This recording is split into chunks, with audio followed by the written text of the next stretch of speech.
클릭 감사합니다. 이익 채널 방문을 환영합니다. 반갑습니다. 구독, 좋아요, 알림 설정 바라고요. 자, 이번 시간에는 돈 빌려주지 마라, 돈 빌려달라고 할 때 거절하는 방법에 대해서 함께 알아보도록 하겠습니다. 자, 사업자도 돈 뜯길 확률이 30%라고 합니다. 그런데 개인끼리 차용증 쓰고 변호사 사무실에 가서 공증을 받는다 할지라도 돈 받을 가능성이 거의 없고, 받는 과정에서 왼수가 되고 돈 뜯길 확률은 거의 60% 이상이 된다는 것입니다. 자, 그리고 증서를 가지고 법의 도움을 받아도 심지어 60% 이상을 뜯기게 되는데, 그냥 개인이 신용으로 돈을 돌려받는다는 생각은 아예 버린 게 좋다는 것입니다. 개인 간에 돈을 빌려주고 받을 확률이 많이 잡아서 20%라는 것입니다. 20%. 자, 내가 실제로 받을 확률은 10%이라는 것이고 90%를 뜯긴다는 뜻입니다. 자, 그것도 시간 낭비하고, 자, 스트레스 엄청 받고 상대방과는 적이 되고 왼수가 되면서 그렇게 된다는 사실입니다. 자, 빌려갈 때는 좋았는데 갚지 않았을 때 여러 가지 문제가 생긴다는 것입니다. 자, 인간관계를 근본적으로 무너뜨리는 게 바로 돈 거래하는 것이라는 것입니다. 그 대상이 친구이든 지인이든 심지어 형제자매, 가족간이든 부모 자식간이든 왼수가 되는 것이 바로 돈 거래라는 것입니다. 돈은 확실하게 은행에서 빌리라는 것을 확실하게 할 필요가 있다는 것입니다. 돈은 은행에서 거래하는 거다, 은행에서 빌리는 거다. 만약 은행에서 돈을 빌리지 못하거나 안 빌려준다면 그만한 이유가 있다라는 것입니다. 돈 빌리는 사람이 은행이나 가장 가까운 사람, 가족에게조차 돈을 빌리지 못한다는 것은 그 사람이 신용은 거의 끝났다라고 판단해야 된다는 것입니다. 돈 빌리는 사람은 이미 상태가 최악이거나 인성 자체가 안 될 가능성이 상당히 높다라고 이렇게 판단하시기 바랍니다. 자, 지금 어떤 세상이 내 돈에서 은행에서 돈을 빌려야지 개인에게 돈을 빌리냐고요? 이렇게 물어봐야 된다는 것입니다. 요즘같이 험난한 세상을 살아가고 있고, 또 이 세상이, 험난한 세상에 살아남으려면 때로는 차갑고 매정해질 필요가 있다는 것입니다. 왜냐하면 보통 돈 빌려준 사람들이 마음이 착하거나, 자, 이렇게 매정하지 못하는 사람들이 돈을 빌려주게 되는데요, 정에 끌려가지고 차갑고 냉정해야 된다는 것입니다. 그리고 돈을 여러분에게까지 빌리러 왔을 때는 여러분을 우습게 알거나 쉽게 생각하거나 이미 여기저기 다 전화해보고 가본 거라는 것입니다. 여기저기 다 찔러봐서 운 좋게 당신이 걸리면 빌리는 것이라 이렇게 생각할 가능성이 매우 높다는 것입니다. 돈 빌려준 사람은 마음 졸이며 잠 못 자고, 돈 빌린 사람은 발을 쭉 뻗고 잠을 자는 법이 이 세상사라는 것입니다. 그래서 함부로 돈을 빌려줄 일이 아니다라는 것입니다. 자, 그래서 다시 한번 말씀드리면 친구 간에, 지인 간에 돈 거래하지 않는 것이 원칙이다라는 것입니다. 요즘도 돈 빌려주고 심지어 보증서하라고 물어봐야 된다는 것입니다. 보증은 본인뿐 아니라 가족을 포함해서 3대가 많은 지름길이죠. 은행에서 돈을 빌린 것이다 라는 확고한 생각을 서로 가져야 된다는 것입니다. 나의 건강과 행복을 위해서, 특히 나의 가족의 안녕을 위해서도 돈 거래는 절대 하지 말아야 된다는 것입니다. 자, 돈을 빌려줘서 가족 간에도 파멸로 몰아가게 되고 가족을 코너로 몰게 되지 않습니까? 그래서 몇 번 아니라 가족을 위해서라도 절대 돈 거래 하지 말아야 된다는 것입니다. 자, 상대방한테 나는 돈 거래를 절대 하지 않는다는 것은 인식을 확실하게 각인시켜 줄 필요가 있다는 것입니다. 그래서 이런 인식이 확실하게 바뀌게 된다면 다시는 돈 빌리러 오지 않는다는 것입니다. 결과적으로 돈을 지킬 수 있을 것이고 신경 쓸 일이 없어진다는 사실입니다. 바늘도둑이 소득이 되고 작은 돈이라도 빌려주지 않는 것이 대원칙이라는 것입니다. 작게 빌려주기 시작해서 점점 더 크게 빌려주기 마련인 것입니다. 결국 돈 잃고 사람 잃게 된다는 것이죠.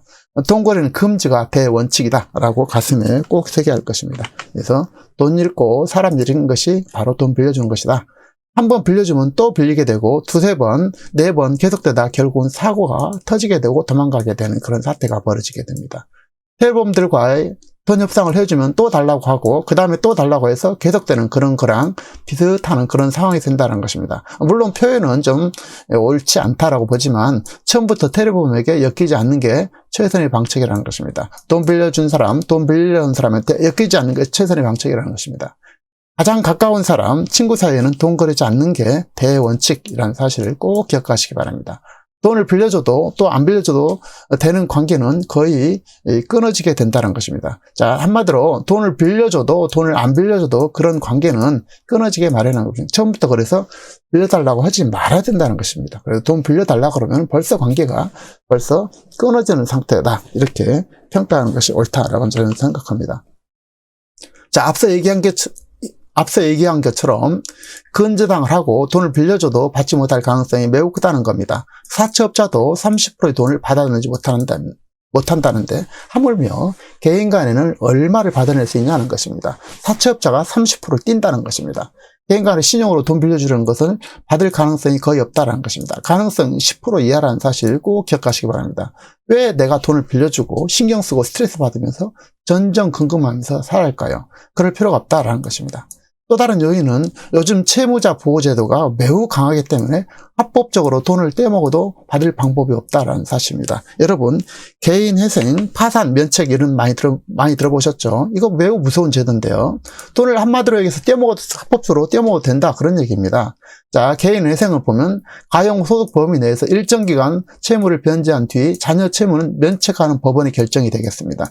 파산 면책은 채무 상환 능력이 없는 한계 채무자에게 파산 면책 결정을 통해서 채무 상환 책임을 면제하는 법원의 결정이라는 거죠. 결정이 나면 돈을 10원도 못 받게 되는 것입니다. 그리고 신용회복위원회에서 개인 채무 조정도 있고, 빚이 많이 힘든 사람, 이런 사람들을 제도적으로 아예 그 사람의 인격을 말살되기 때문에 아예 못 받도록 이렇게 되어 있다는 것입니다. 신용회복위원회 채무조정제도 신청 다음 날부터 채권금융회사의 추심 활동이 전면 중단된다라는 것입니다. 무서운 제도죠. 그래서 신청비 5만 원 외에 별도의 비용이 들지 않는다는 것입니다. 그만큼 돈 받기가 갈수록 어려워진다는 것입니다. 돈은 한마디로 은행에서나 빌려야 된다는 것입니다. 자, 계속해서 신용회복위원회 제도를 보면, 연체 전에 연체 전 채무조정, 신속 채무조정 이렇게 되어 있죠. 채무를 정상 이행 중이라 1개월 미만 단기 연체 중인 채무자에 대한 신속한 채무조정 지원으로 연체 장기화 방지한다 이렇게 되어 있죠. 그래서 이자율 채무조정, 프리 워크아웃 이렇게 되어 있는데요. 채무조정, 그 다음에 개인 워크아웃 이렇게 되어 있습니다. 한마디로 얘기해서 돈을 거의 내지 않아도 되는 제도가 많이 있다라는 것입니다. 그래서 개인의 인격을 중시하는 그런 경우이기 때문에 또 채무로 인해서 파멸로 몰아가기 때문에 이런 제도가 있는데 어쨌든 합법적으로 돈을 떼먹어도 할 말이 없는 그런 상태가 될 수 있다는 것입니다. 한마디로 얘기해서 합법적으로 돈을 떼먹어도 손 쓸 방법이 이제는 없을 가능성이 높다라는 것입니다. 그러므로 이제 우리는 돈 앞에 차갑고 냉정해야 된다는 사실을 꼭 기억하시기 바랍니다. 돈을 빌려주는 순간 갑과 을이 바뀌게 됩니다. 자, 돈을 빌려주는 순간 갑과 을이 바뀌게 된다. 자, 빌려준 사람이 도리어 을이 된다는 사실입니다. 그 사람은 발 뻗고 잠들고 빌려준 나는 돈 못 받고 또 스트레스 받고 또 쓰고 싶은 곳에 쓰지도 못하고 돈은 제때 써야 되잖아요. 그래서 돈 쓰지도 못하고 돈 못 받고 스트레스만 쌓인다는 것입니다. 여러분이 그 사람 책임질 일이 없다라는 것입니다. 그 사람 인생은 그 사람 인생이다. 내 인생은 내 인생인 것이다. 라고 깨끗하게 생각해야 된다는 것입니다. 그래서 여러분이 그분한테 원정을 베푼다고 해서 그분들이 고마워하지도 않습니다. 그래서 냉정하게 선을 그으셔야 된다는 것입니다. 자, 다음은 돈 빌려달라고 할 때 거절할 방법을 함께 알아보도록 하겠습니다. 돈 빌려달라고 하면 사정을 이야기하기 전에, 돈 빌려달라고 얘기하기 전에, 사정을 얘기하기 전에 그 내용을 듣기 전에 단칼에 거절하는 것이 기본적인 방침입니다.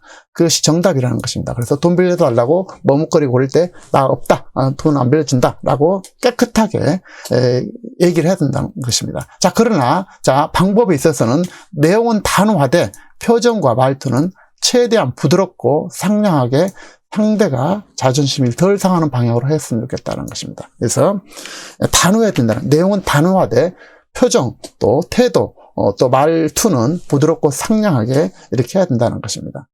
자, 돈 빌려달라는 상대는 사정을 다 듣고 나면 내 마음이 약해지게 됩니다. 그래서 안타까운 생각이 들게 되고 갚을 것 같은 느낌이 들어서 빌려주게 되는데, 빌려주는 순간 사실상 거의 90% 이상은 돈을 못 받게 되고 이 둘 사이의 관계가 끝난다는 사실입니다. 그래서 돈 빌려달라고 할 때 미리 사전에 얘기하지 않습니까? 그럴 때 미리 돈 거절을 깨끗하게 하되 표정 자체는 부드럽게, 말투는 부드럽게 해서 상대방의 자존심을 좀 덜 상하게 하면 되겠습니다.